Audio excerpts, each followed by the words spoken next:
Hello Mario fans! As you may tell by my current mood, things are definitely not going well. Many videos lost to time, many haters harassing me in the process, and now I'm living in a dumpster, as you can see here. Anyway, it has come to my attention that the Super Mario Bros. Movie has been released this year. As a Sonic fan myself, I may want to brag about the Sonic movies all I want, including Sonic Prime. But I'd rather discuss about this movie and how I feel it makes a contrast compared to Sonic's media. Are you ready to analyze Mario's movie as much as I do?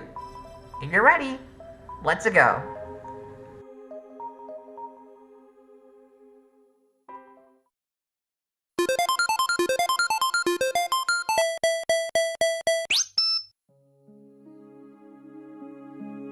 Before we get started on reviewing the movie, I want to point this out real quick.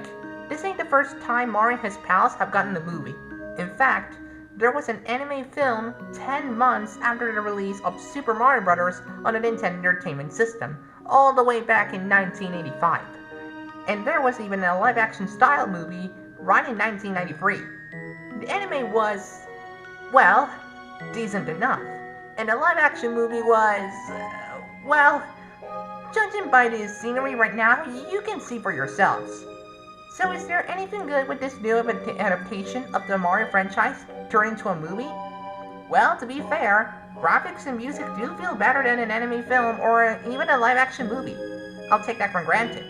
But if I saw a lame and atrocious plot with the 1993 live-action movie, things will be completely different in this new version. As a matter of fact, I want to reiterate how Sonic and Mario are that unrivaled in any shape or form, and that's regarding the critics. According to the well-known and reliable Rotten Tomatoes, which obviously gave Cuties a very remarkable rating, the first Sonic movie got a 63% on the tomato meter and a 19% on the audience. Its sequel amplified those statistics, with a juicy 69% on the tomato meter and a whopping 96% on the audience. But then you get the Super Mario Bros. Movie. And while the audience score is just as close to beat Sonic's movie sequel, the critics saw this movie as one of Illumination's biggest regrets, with a dishonorable 59% on the tomato meter. According to one of the people who criticized this movie, quote, "While it's nowhere near as thrilling as turtle tipping your way to 128 likes, the Super Mario Bros. Movie is a colorful, albeit thinly plotted, animated adventure that has about as many Nintendos as Nintendons." Unquote. For crying out loud, I get it that Bob, Kevin, Stuart, and quite possibly Gru aren't liking these numbers whatsoever, and I guess I can see the why of this. Although the movie is seeming to be a success among fellow Mario fans, this begs a few questions. What went wrong during the movie's execution? Were there any problems the ones working at this movie didn't notice beforehand? And most importantly, is Sega better than Nintendo? Let's move on to the problematic factors within the movie's creation and premieres, so that you guys can make an idea of it yourselves.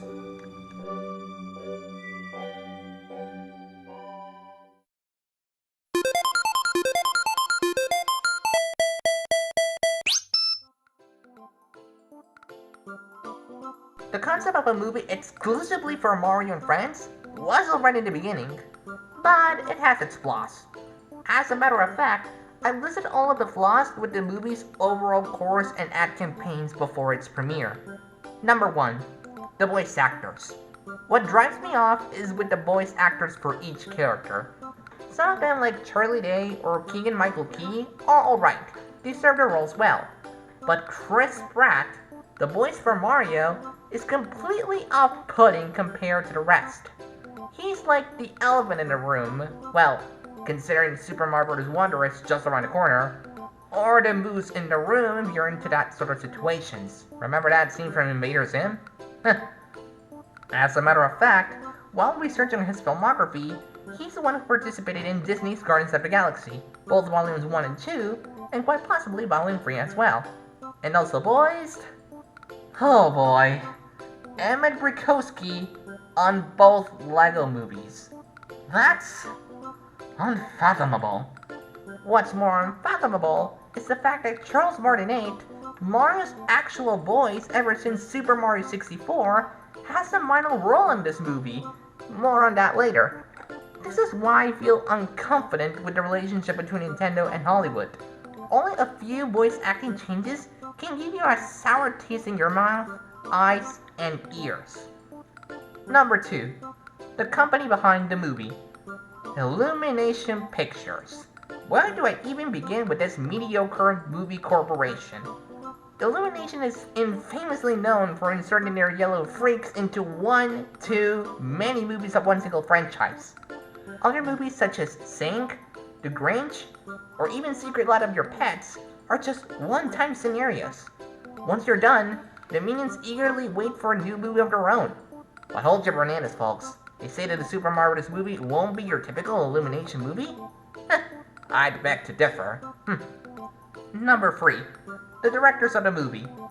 Let me get this one out of my chest for once. Apparently, the ones directing this movie are Aaron Horvath and Michael Jelenic. Now at first, these names may not ring a super bell to you, but if you're keeping track of Warner Bros.' overall reputation, you'd realize that these two persons are behind the grossest and most absurd show ever created in Cartoon Network's overall history. If you said Teen Titans Go, then congratulations, you won a lifetime supply of nothing but a lot of brain cells lost in the process. Honest to God, this show reeks of stupidity, and honestly, I must be fair with you. This show is the antithesis of how a good cartoon is created. In fact, I may have made a whole video dedicated to this excuse of a superhero team. The video is no longer here, but I'll actually remake that video in case you really want to see the aftermath of Teen Titans Go. I will do that later on in the future. Number 4. Forcefully relying on nostalgia and older media. Music, places, and objects referencing older games of the franchise, references to certain old media such as the Super Mario Bros. Super Show, and even referencing the frickin' Rainbow Road from the Mario Kart series. For the Mario fanatics, this could be an Easter egg hunt or even a reference fest, just like how it happened back then with Chip and Dale Rescue Rangers. But for me, it's an endless cycle of torture and pain, trying to put my finger on a moment where no sight of even a small reference occurs. If you thought JoJo references were bad enough, these ones will make you bawl your eyes out in acid. Now that I've tackled down the problems of the movie's ad campaigns and overall development, I think it's about time to talk about the movie itself. Truth be told, I watched this movie with my brother, and yeah, I have clear proof of that right here. And yeah, I'm not doxing myself at this point. So here begs the question, is the movie anywhere near good as everyone, even my friends in Discord, makes it out to be? Let's take a closer look and see for ourselves.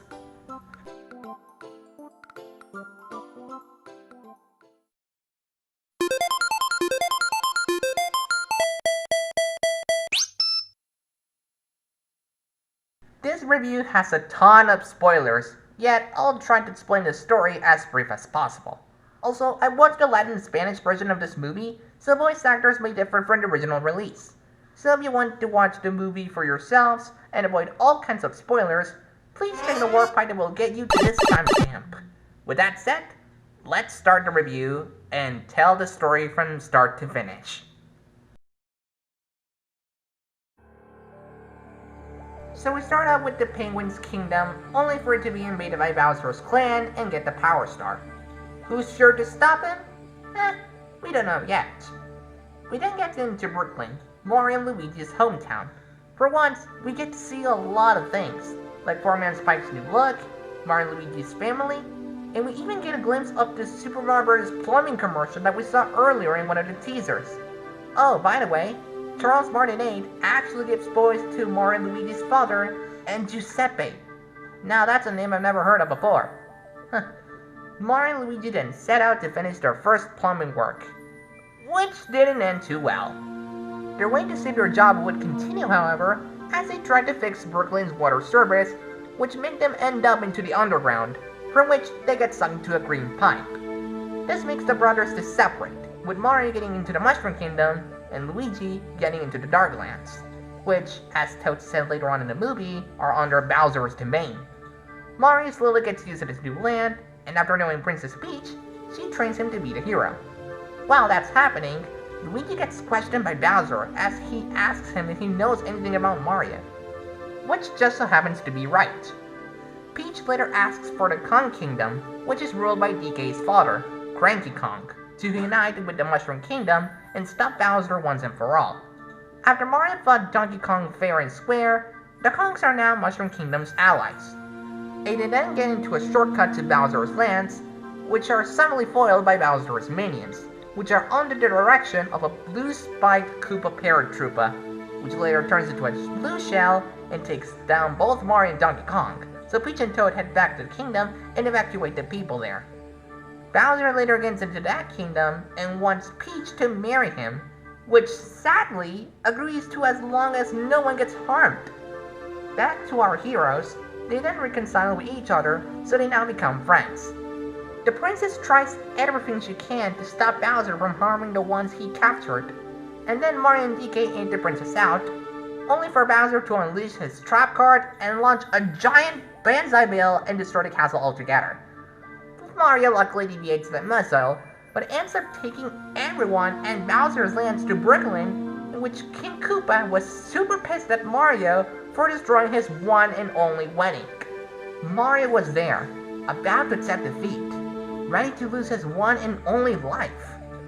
But all hope wasn't lost, as Mario's friends and brother ate him out. And with the Power Star in the brothers' grasp, they defeat Bowser and shrink him down to later put him in a jar. Foreman Spike, once disappointed by them at the beginning of the movie, was now proud of them. So was the rest of Mario and Luigi's family and the rest of Brooklyn as well. After that, the brothers finally end up in the Mushroom Kingdom for the many adventures they'll have on the way. This finally sets the origins of what we know as the Super Mario Brothers. Oh, by the way, Yoshi's revealed at the post-credit scenes, which clearly tells me that Yoshi's soon getting a movie of his own. And that's the end of the movie. What are my thoughts about it? Let's see my conclusions about it, shall we?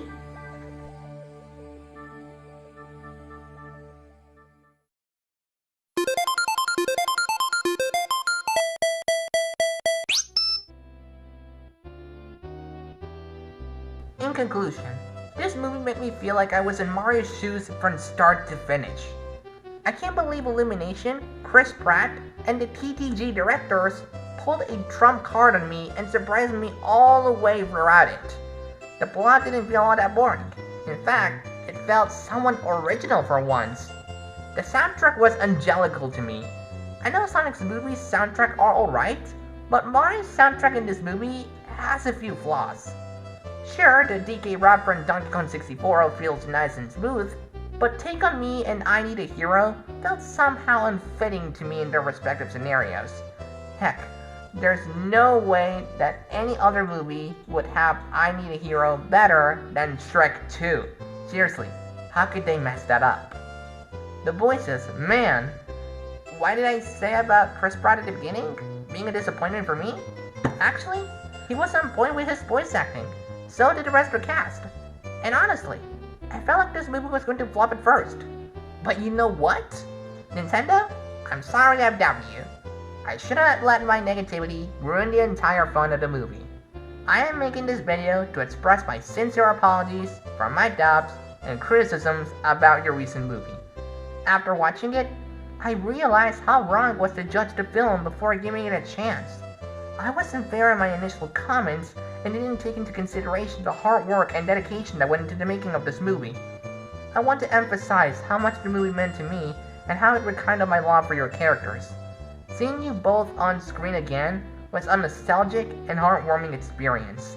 The story was heartwarming, and the animation was top-notch. It reminded me why I fell in love with your games and characters in the first place. The movie truly captured the essence of your world, and brought it to life in a way that felt authentic and true to the fans. I feel guilty for any hurtful comments I may have made in the past, and I hope that this video can help make amends. I was wrong to criticize the film without giving it a chance, and I'm truly sorry for any offense I may have caused. Thank you for being part of my life and for bringing so much happiness to so many people. Until then, let's all remember this as the movie that alongside Sonic's managed to salvage both the video game industry and the movie industry as a whole. Thank you, Mario.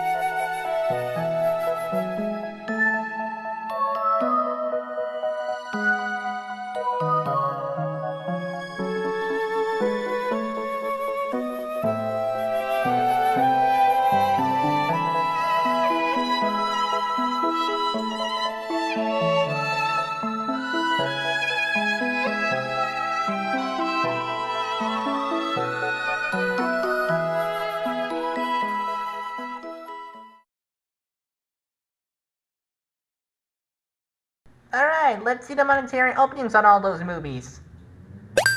Well, would you look at that? Mario has become a king on worldwide sales. That's astounding, even for Nintendo standards. I wonder who's getting the crown now. Oh. Barbie's the queen of 2023 movies, huh? Luigi, fella, good old pal.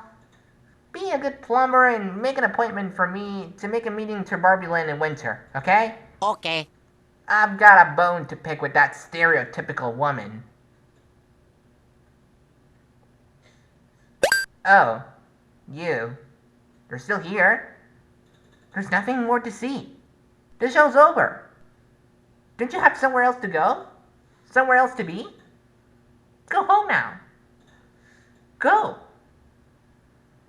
What, just because I have a Barbie movie review down the pipeline, you expect me to do something else? Stop looking at me! Mario, turn off that camera right now!